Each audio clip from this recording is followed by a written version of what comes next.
is Jonathan Stein. 3 years ago, I earned my PhD in geology from the University of Texas at Dallas. And since then, I've been working at the Institute for Rock Magnetism in the University of Minnesota in Minneapolis.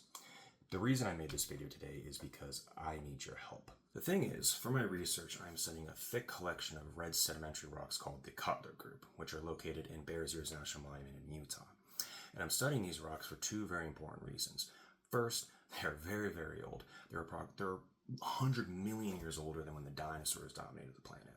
And by studying the magnetic and chemical properties of these rocks, I can determine how changes in environment and climate influenced how these much more ancient life forms evolved into the modern life that we know today.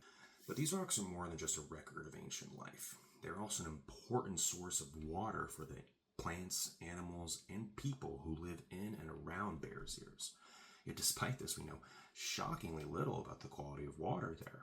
And this gap in knowledge is especially important considering that recent research has shown that in nearby regions, much of the water and the rocks which host them have dangerously high levels of uranium and arsenic.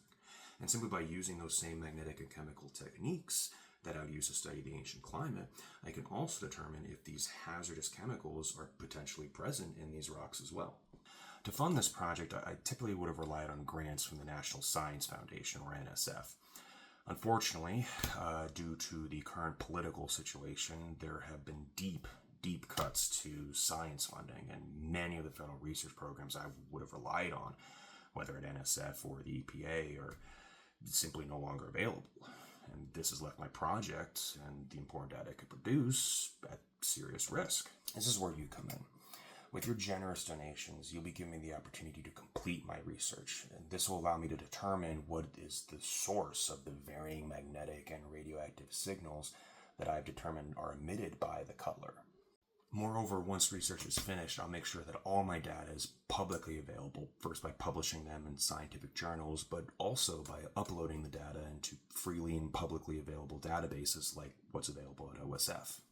Your contribution will help preserve this unique scientific opportunity and help ensure that important research continues despite this challenging landscape. Thank you to all of you for listening today, and thank you for supporting science.